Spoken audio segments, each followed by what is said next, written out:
All right, so this has been a topic, I've been thinking about for a while now. And obviously, Cleveland Browns are 4-2 right now. I mean, good record, but doesn't tell the whole story. You still have Kevin Stefanski coaching the football team. He's not great. He's not a great coach. I mean, I just don't know if he's the guy right now. I mean, Jim Schwartz is the guy coaching this team to success. Jim Schwartz with his defense, his demeanor, he's the guy people want to play for. Not high school Kevin Stefanski. I mean, that's just a fact at this point. And looking at it, I mean, the Browns have the number one offensive inefficiency. Bubba Ventrone's special teams is second, and Kevin Stefanski's offense is 31st. So the Browns are winning in spite of Kevin Stefanski. I think we know this by now. And if you see Deshaun Watson's face in the locker room after the game balls were given out, you can see the disdain on his face. He does not want to play for Kevin Stefanski. He is not set up for success in Kevin Stefanski's high school 1988 offense. It's just factual. So, looking at it as a Browns fan, the Browns need to move on from Kevin Stefanski at some point.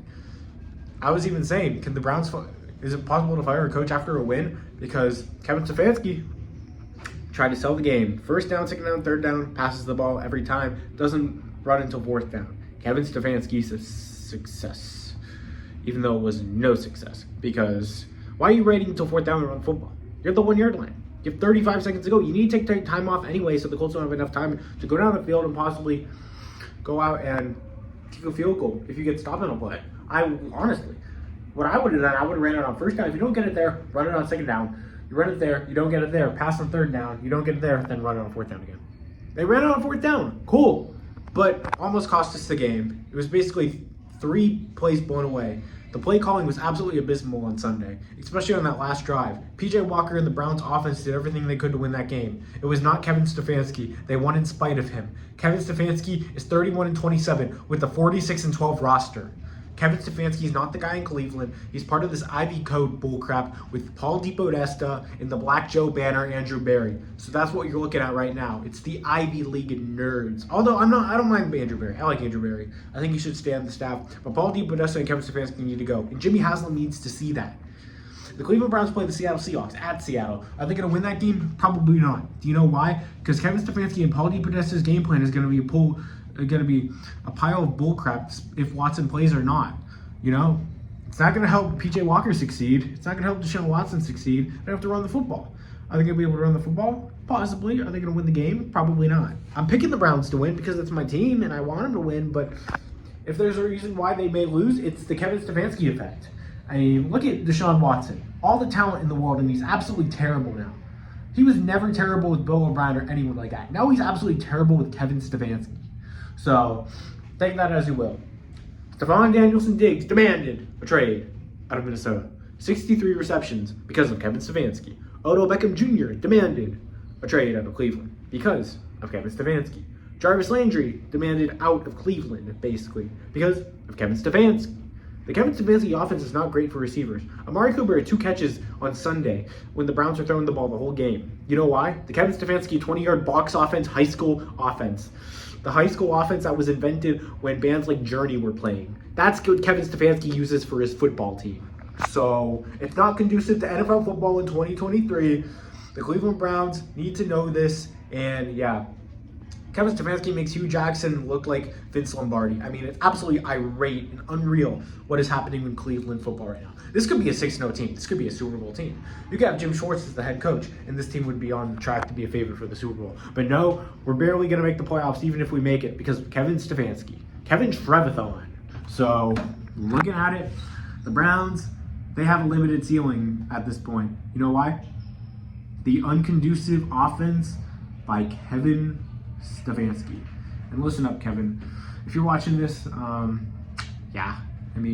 think it's pretty known to most fans that you've ruined a top 5 quarterback in football and made him into arguably the worst in the game. So he gets all the crap now. Not because of his stuff off the field, it's because of his performance. And his performance is mostly conducted because of the offense of Kevin Stefanski. The Browns are not putting him in success to succeed. Jimmy Haslam, you wanted to pay all this money for Deshaun Watson. Now you got to do the thing. You got to do your thing. Get rid of Kevin Stefanski and help this offense go up top where it should be. Top tier. Why hasn't been top tier? Because Deshaun Watson doesn't get to do what he does. He has to be handicapped in this 20-yard box offense and throws interception after interception because the offense is literally easy to figure out. You even heard TJ Watt after the Steelers game. He's like, oh, we knew all the plays. So it was pretty easy to figure out what was going on. We really couldn't capitalize on that. See, the Kevin Stefanski offense. You don't hear players say this all the time. Sometimes players have said it before on other offenses, but it feels like this is a consistent thing for Kevin Stefanski and his offense. So the Browns, the only reason why they scored 39 points is because of Myles Garrett in the incredible field position. Kevin Stefanski barely had a say in it. If there's one thing I will credit Stefanski on Sunday, he did a great job punting that football at the end of the first half and letting the Colts have terrible field position, Myles Garrett getting a touchdown, and the Browns getting that field goal. I'll give him credit for that, but his offensive conducive philosophies are not helping the Cleveland Browns at all, and he needs to focus on possibly coaching the football team. Not just being an offensive coordinator as a head coach, because he's obviously failing. So if you're the Cleveland Browns, if you're a player on that team, I don't know. If I'm a free agent, as long as Kevin Stefanski's there, especially on offense, unless you're a running back, hell no. Hell to the no. Kevin Stefanski, hell no. Maybe offensive line because they have Bill Callahan employed, but the Kevin Stefanski offense is not conducive once again, and the Cleveland Browns have no chance to win the Super Bowl this year because of it. I was pretty high on the Browns after the 49ers win as a Browns fan. I was like, this team could maybe be a Super Bowl contender. After watching that Colts game, no. Absolutely not.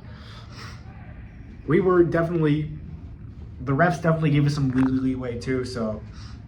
But Kevin Stefanski, it's like he had Colts money line. That's how bad the play calling was that game. So, don't get your heads too high, Cleveland Browns fans. We still have Kevin Trevathan Stefanski in charge. So, yeah. The Stefanski fanboys will be in my comments, which is good, but at the same time, I have to make this video because as a dire Cleveland Browns fan, the Browns don't have that hope of winning the Super Bowl. Nick Sirianni, great coach. Andy Reid, great coach. Doug Peterson, great coach.